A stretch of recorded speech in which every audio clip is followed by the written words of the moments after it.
Before we begin, I want to acknowledge something gently. This episode includes a moment of prayer or reflection. For some people, that feels grounding. For others, it might not resonate at all. And both of those experiences are completely valid here. There is no expectation placed on you, only an invitation. You can take this as a moment of stillness, as breath, as simply as a moment to arrive. Nothing in this space is here to exclude or offend, only a place to hold. To the one Creator, source of all that is seen and unseen, all that is known and still becoming, we enter this space not as finished versions of ourselves, but as people in progress, carrying questions, carrying stories, carrying truths we may not yet have the words for. May this be a space where nothing has to be hidden, where identity is not something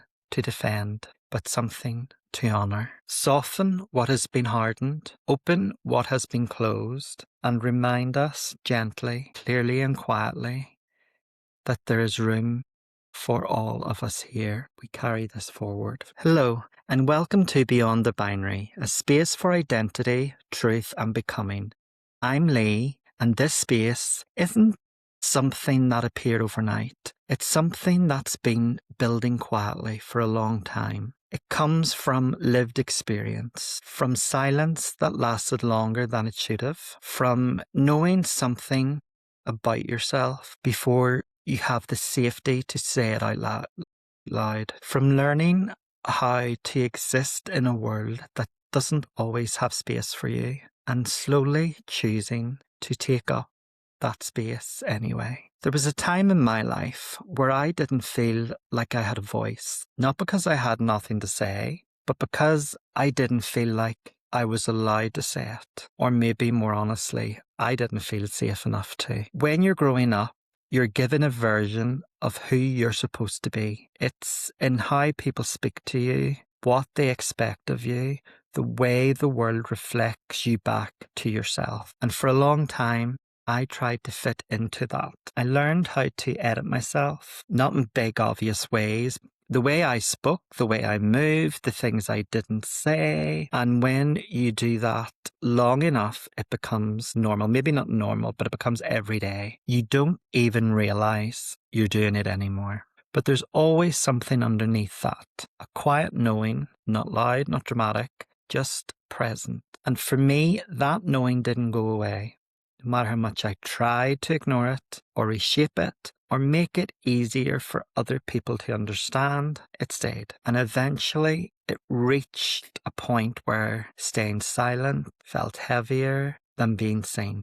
In that moment, that shift is something I think a lot of people recognize, whether it's around gender, identity, or something else completely. There's a point where truth stops being optional.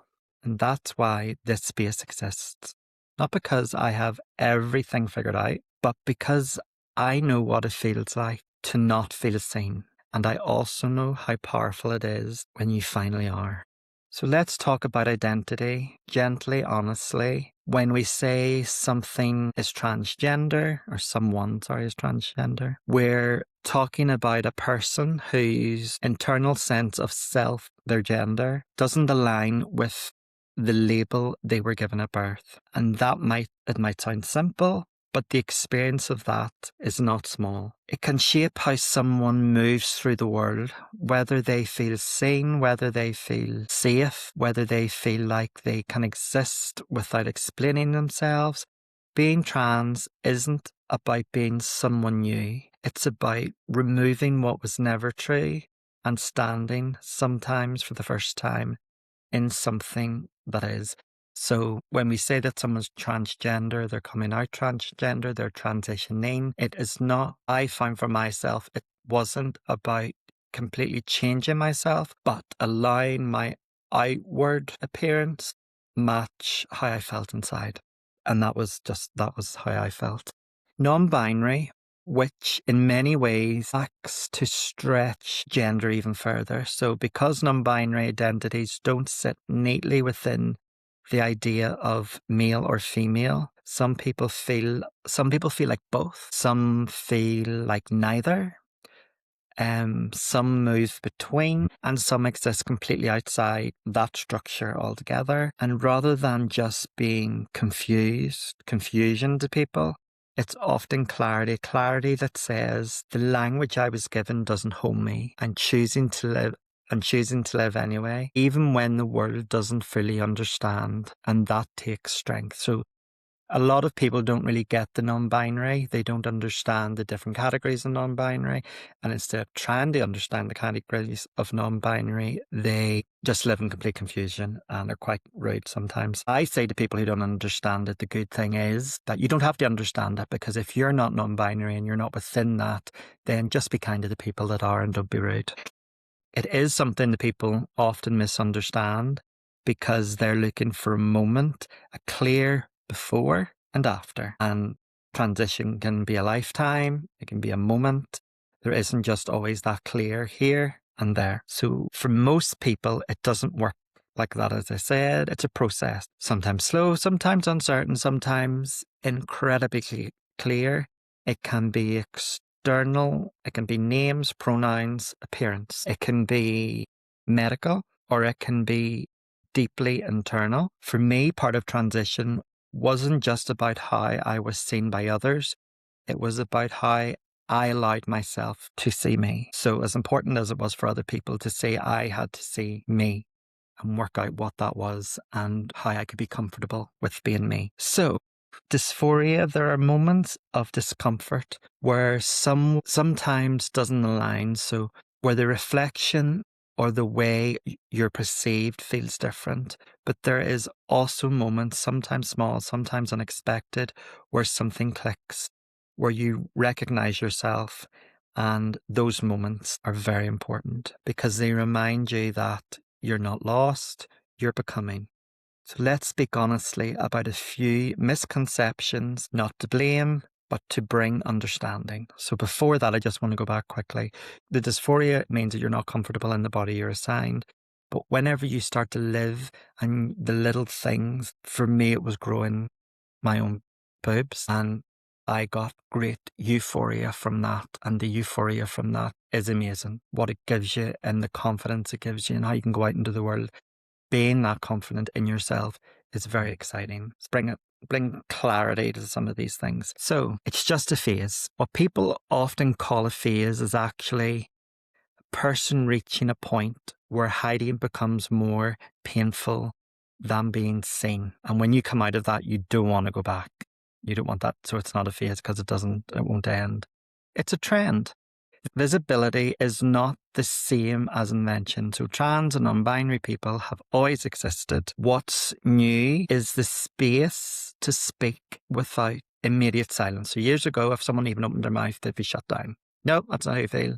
Wise up, blah, blah, blah. Now there is a space where if people want to share their identity, they're given a moment. You have to transition medically, or transitioning means medically changing. So there is no simple way to be valid. Identity is not something that needs to be proven through procedures.